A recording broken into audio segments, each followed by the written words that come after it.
Hello there everybody, and welcome to a potentially controversial video where I talk about the future of model railways.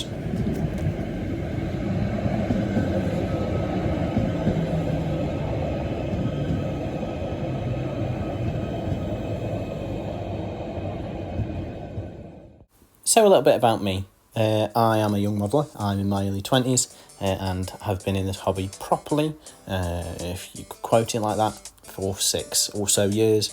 And I've seen a lot of changes within the hobby in that time. I've run this channel. I also have helped to run a podcast and also done some advertising for a little cottage industry, which was Train Crash Models, which my mate Luke did a lot of the did the designing and the build work for, and I did some testing and some advertising. I also ran the Train Crash podcast for a little bit, and I also volunteered at the Ribble Steam Railway. So I've spent a fair bit of time in this hobby, doing a couple of different things, from it as a producer of kits, quote unquote. I was involved in that, and the content side of it, so YouTube and that, as well as just generally watching the hobby from the sidelines for a long time. So is this hobby dying? No.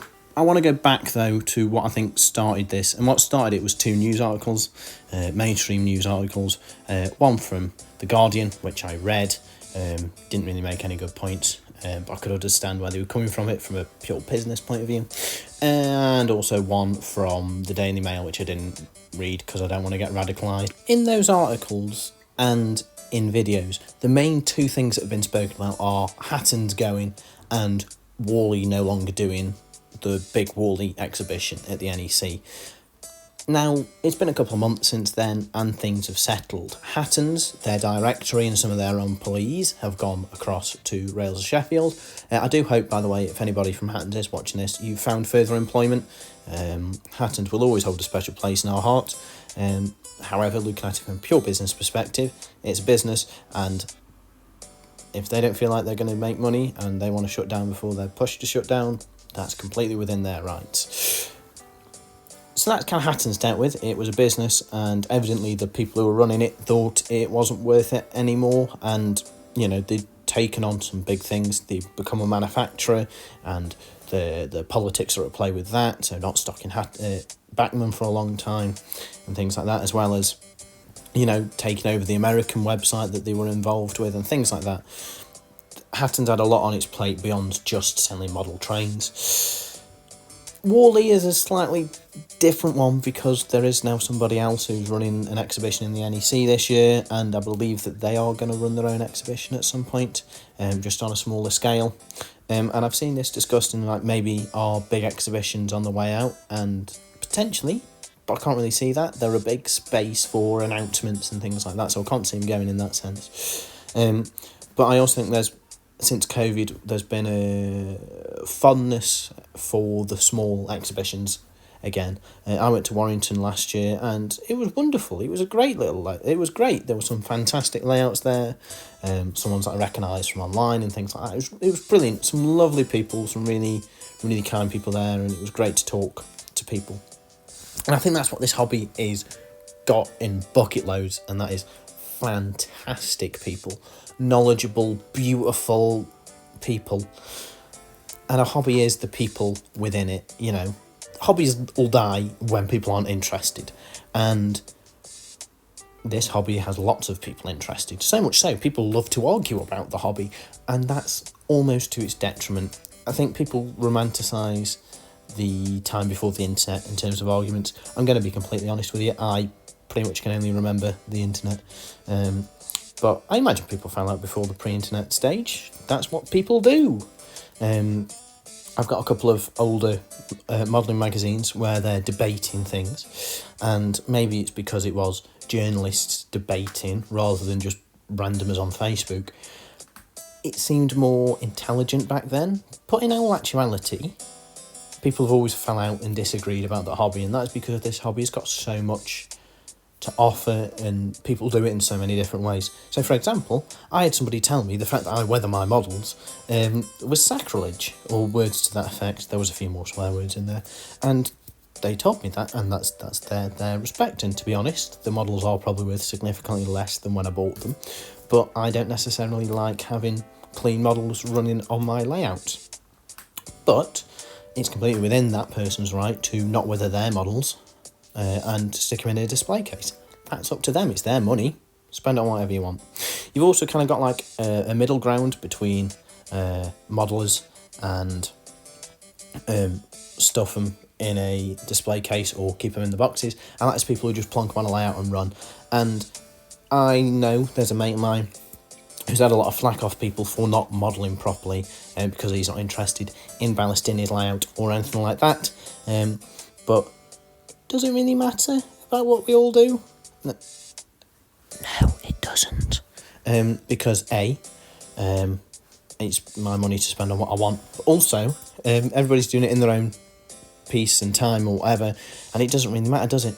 What other people do. It's not harming the hobby for me to weather it in the same way that it's not harming the hobby for my mate to run it on a layout without ballast. It really makes no difference. But what the internet has done is allowed more people to see, especially if you create content or post online, to see it and have their opinions. Now, not all opinions are bad. Actually, I'd argue 95% of the interactions that you'll have online, unless you go seeking it out, are good interactions. Literally just before I filmed this video, I'd left a comment beneath a guy's Facebook post asking how he'd done some weathering on some of his narrow gauge engines. It was gorgeous.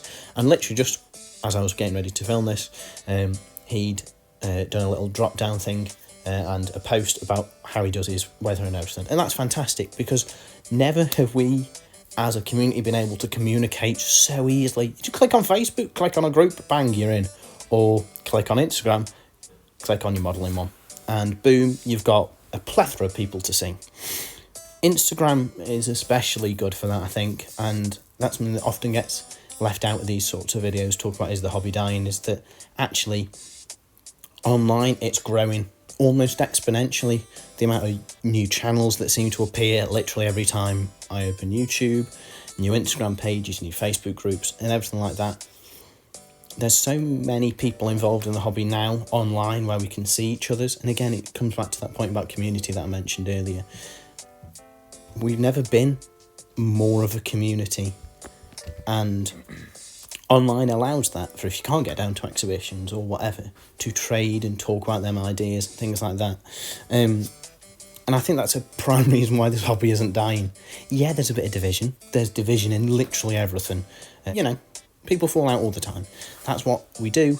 We did it before the internet, and we'll carry on doing it with the internet. The internet's just made it a little bit easier to do it with people across the world. And with that, it kind of comes to what I want to talk about, and that is the hobby's adapting to suit an online sphere. And I think it suits it really well, but it's taken a little bit for it to get to the point where it is, in terms of to the point where you've got so many different groups with so many different interests. Just off the top of my head, there's ones for all things LMS, there's ones for all four of the big four groups. There's actually multiple for them: model tramways, industrial railway modelers, modelers who work in 3D, modelers who do X-Brass and things like that. Name it, there's probably a Facebook group for it, or somebody on RM Web that talks about it. RM Web, by the way, is a fantastic tool for us as a community in terms of following people's layout builds and things like that. I'll leave some good ones in the comment section below if you're struggling for your mojo. There's just some really good stuff out there. The hobby's just adapting to live online. It's now got bigger and filled with more niches than it's ever had before, and each one of those people now has a chance to post a picture or a video about what they're doing. There's also been an increase in cottage industries. You could argue they went through a bit of a lull, but I think during COVID there was especially an explosion of them. People like West Hill Wagon Works, and even, I was going to say my own, like I say, I wasn't producing, but I was part of the team behind it as such. That's giving myself more dues than I'm probably due, to be honest. But we started during COVID because we wanted to make some stuff. But you've got some people now who are making stuff. 3D printers, resin casting has come on so much that it's not just etched brass kits that are the cottage industry anymore. There's so much more to it now. And I think, again, that's only going to help the hobby in its niche state. But yeah, to kind of conclude, my concluding point is every single one of us is part of this hobby, and every single one of us has got opinions on it. If your opinion differs to mine, let me know in the comment section below. I don't think the hobby's dying at all. I think it's arguably in a better place than it ever has been. There's more people, and we're now more interconnected than we've ever been for sharing ideas. I'd like to thank you for watching. If you agreed or disagreed, let me know in the comment section below. If you liked it, let me know. If you didn't, let me know, and I will catch you in the next one, which will hopefully be one where there's actually a bit of modelling going on rather than just me ranting. In a bit.